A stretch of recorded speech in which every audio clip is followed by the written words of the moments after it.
Hello friends, तो कैसे हैं आप लोगों को। उम्मीद करता हूँ कि आप सब अच्छे होंगे। आपका स्वागत है आपके अपने यूट्यूब चैनल डिफेंस स्टडी पे। तो दोस्तों, जैसा कि आप लोग अपनी स्क्रीन पे देख सकते हो, आपने थंबनेल में भी पढ़ लिया होगा कि हम लोग एक वैकेंसी के बारे में बात करने जा रहे हैं। इंडियन नेवी की एक लेटेस्ट वैकेंसी निकल के आई है। देखिए, सबसे पहले जो आप अपने स्क्रीन पर अगर कुछ पढ़ सकते हैं तो मतलब कि आईटीआई जो आप पढ़ रहे होंगे, लेकिन मैं आपको बता दूं ये सिर्फ आईटीआई के लिए नहीं है। ये इसमें कोई से भी तरह का एक्सपीरियंस नहीं मांगा गया और आप सिर्फ 10th पास होके भी इसको अप्लाई कर सकते हैं। अभी मैं सारी डिटेल आपको एक के बाद एक दे रहा हूँ। सभी चीज़ आप पढ़ देख लीजिएगा, पूरी वीडियो ज़रूर देखिएगा, आपको सब चीज़ समझ में आ जाएगी, क्योंकि मैं अपनी वीडियो में सिर्फ काम की बात करना चाहता हूँ। ठीक है, तो देख लीजिए यहाँ आपकी सारी ट्रेड वगैरह सब दी हुई हैं कि किस ट्रेड में आपको मतलब क्या मतलब काम करना है। इलेक्ट्रीशियन की निकली हुई है भर्ती, जिसपे टोटल पोस्ट 22 हैं और 9 यूआर के लिए, 2 ईडब्ल्यूएस के लिए, 6 ओबीसी के लिए, 3 एससी एसटी के लिए 2। ठीक है, ऐसे ही आप बहुत सारी चीज़ें पढ़ सकते हैं, देख लीजिए।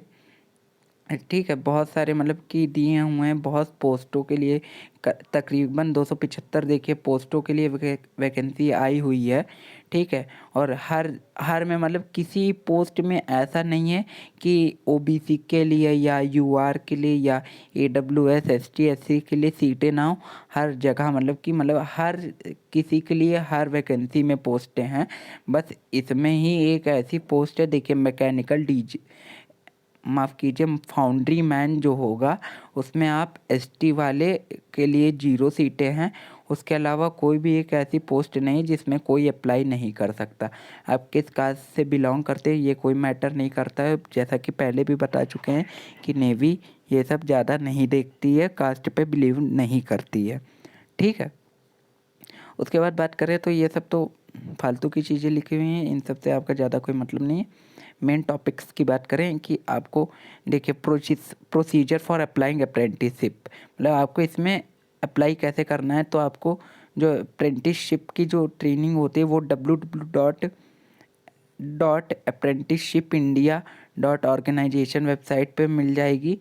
और जो आपका मतलब कि प्रोफाइल रजिस्ट्रेशन होगा तो वो आप लोग आधार कार्ड से कर सकते हैं। एसएससी का अगर आपके पास सर्टिफिकेट है, मतलब अगर आपने एसएससी क्रैक कर रखा है तो उससे भी कर सकते हैं। लेकिन सुन लीजिए, अगर आपके पास एससी है, एसएससी मतलब सर्टिफिकेट है, और अगर वो आपके आधार कार्ड से मतलब कि मैच नहीं हो रहा है तो ठीक है, तो आप लोग उन सब बातों का ज़रा ध्यान रखिएगा। ठीक, तो आप लोग यहाँ www.apprenticeshipindia.इंडिया ऑर्गेनाइजेशन पे जाके इसको रजिस्टर कर सकते हैं अपना, जैसे भी फॉर्म भरते हैं आप लोग किसी साइबर कैफ़े वगैरह से।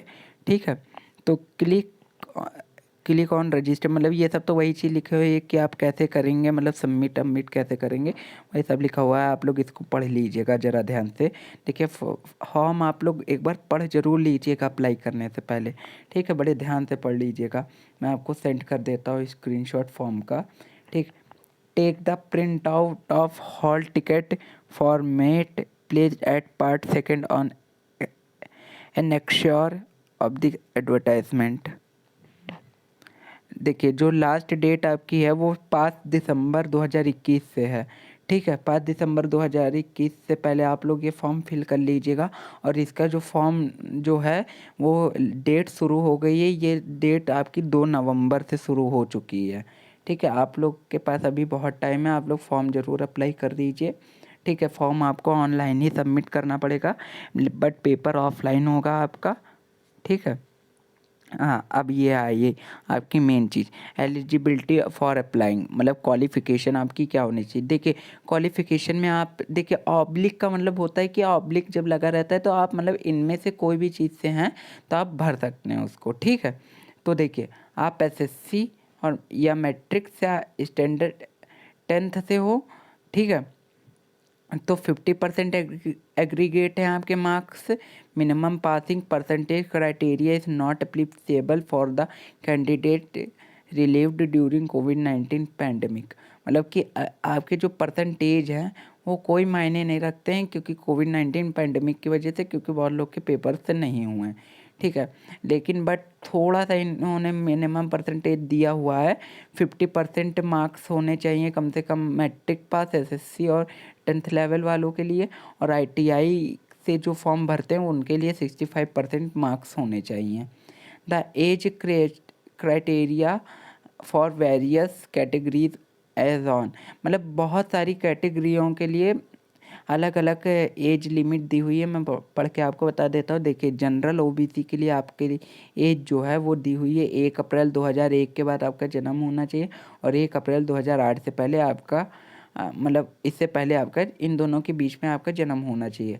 एससी एसटी के लिए 1 अप्रैल 1996 से 1 अप्रैल 2008 के बीच में जन्म होना चाहिए। साथ ही में अगर आप मतलब किसी मतलब सन या डॉटर ऑफ नेवल सिविलियन, मतलब कि किसी नेवल सिविलियन के बच्चे हैं, तो फिर आप लोग को एक अलग से 2 इयर्स का एज रिलैक्सेशन मिलता है। या कोई भी तरह के आप डिफेंस एम्प्लॉई हैं, मतलब कोई भी तरह से आपका संबंध डिफेंस के साथ जुड़ा हुआ है, तो आपको 2 ईयर का जो एज रिलैक्सेशन होता है वो मिलेगा। ठीक है। उसके बाद बात करें तो थोड़ा और इसको स्क्रॉल करते हैं। ठीक है, ये सब वही लिखा हुआ है। अब देख लीजिए, यहाँ आपकी जो फिजिकल स्टैंडर्ड में हाइट है जो आपकी वो मिनिमम 137 सेंटीमीटर मांगी गई है। वेट है जो वो मिनिमम 25.4 kg मांगा गया। मतलब कोई भी ऐसी दिक्कत की बात नहीं है, फिजिकल स्टैंडर्ड में इतना तो सभी के पास होगा। ठीक है। नेशनैलिटी आपकी इंडियन होनी चाहिए, मतलब कि और किसी देश के लोग इस फॉर्म को अप्लाई नहीं कर सकते। मतलब लाइक नेपाल भूटान के लिए जैसे नेवी एमआर की भर्ती आती है वो सब इनको अप्लाई नहीं कर सकते। स्टाइपेंड में बात करें तो admissibility of stipend is based on goal gazette notification number date. और सिलेक्शन प्रोसेस की बात करें तो देखिए, a call of letter written examination, मतलब आपका रिटन एग्जामिनेशन होगा इशू, जो आपका किया जाएगा candidate fulfilling eligibility criteria. Written examination जो आपका रिटन एग्जामिनेशन होगा वो कैसा होगा, 50 क्वेश्चन का होगा, जिसमें 20 मैथ के, 20 साइंस के और 10 जनरल नॉलेज के क्वेश्चन होंगे। 1.5 हर क्वेश्चन पे आधा मार्क्स आपको मिलेगा, मतलब कि हर एक क्वेश्चन करेंगे तो आधा मार्क्स मिलेगा, मतलब कि एक तरह से 25 नंबर का पेपर होगा। Candidate in the order of merit written examination would be called for interview, मतलब कि जब आप पेपर क्रैक कर लेंगे तो आपको इंटरव्यू के लिए बुलाया जाएगा। Various reservation categories and trades, मतलब अलग अलग कैटेगरी के हिसाब से अलग अलग ट्रेड होनी चाहिए। Interview is based on technical skills, मतलब कि थोड़ी सी स्किल्स हो आपके पास जिस फॉर्म के लिए आपने अप्लाई किया है, of the candidate in respective trades. ठीक है। Candidates finally selected in interview will have to undergo medical examination. The proposed schedule for written examination and interview schedule as follows। Return examination जो है आपका 27 जनवरी 2022 को होगा। ठीक है, 27 जनवरी 2022 को। और जो डिक्लेरेशन रिटर्न एग्ज़ाम रिजल्ट होगा वो 29 जनवरी 2022 को हो जाएगा। ठीक है।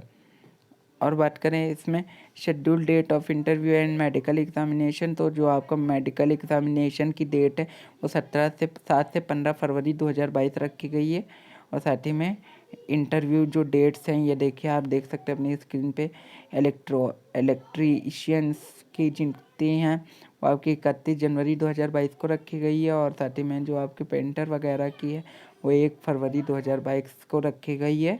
उसके बाद बात करें 2 फरवरी 2022 को आपको फिटर वगैरह की रखी गई है। और फाउंड्रीमैन पाइप फिटर मैकेनिस्ट वगैरह की आपकी 3 फरवरी 2022 को रखी गई है। ठीक है। बाकी ये 1 अप्रैल 2022 से आपकी ट्रेनिंग स्टार्ट हो जाएगी। बाकी सब वही सब चीज़ें हैं जो पुराना होता है जैसा नेवी करती है। ठीक, मतलब कि अगर आप फॉर्म अप्लाई करना चाहते हो तो बड़े आराम से अप्लाई कर सकते हैं। ज़रा सा थोड़ा सा स्किल टेस्ट है आपके पास तो ठीक रहेगा, मतलब वो काम हल्का सा आपको आना चाहिए, उस काम का नॉलेज होना चाहिए। ठीक है। ऐसी कोई उसकी डिग्री नहीं मांगी गई है जो हमेशा ट्रेडमैन भर्ती में मांगी जाती है। ठीक, आप 10th लेवल के भी हो के अगर आपको काम आता है थोड़ा सा भी तो आप इस फॉर्म को ज़रूर अप्लाई करें। ठीक, तो उम्मीद करता हूँ कि आपको वीडियो अच्छी लगी होगी। आप इसके बारे में समझ गए होंगे इतना मैंने आपको समझाया, ठीक है। तो आप लोग ज़रा इन सबको पढ़ लीजिएगा, देखिए अच्छे से पढ़ लीजिएगा।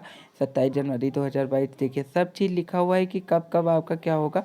ये देखिए ये आपका फॉर्म है, अगर आप मतलब कि ऑफलाइन भी भर सकते हैं, ऑनलाइन भी भर सकते हैं, दोनों तरह से आप फॉर्म भर सकते हैं, ठीक है। आपके लिए ये ऑफलाइन है, ये आप लोग निकाल लीजिएगा वहाँ से, और फॉर्म भर के भी आप पोस्ट कर सकते हैं, ठीक है। और ऑनलाइन भी जाके आप भर सकते हैं, ठीक। तो मिलते हैं अगली वीडियो में, तब तक के लिए बाय।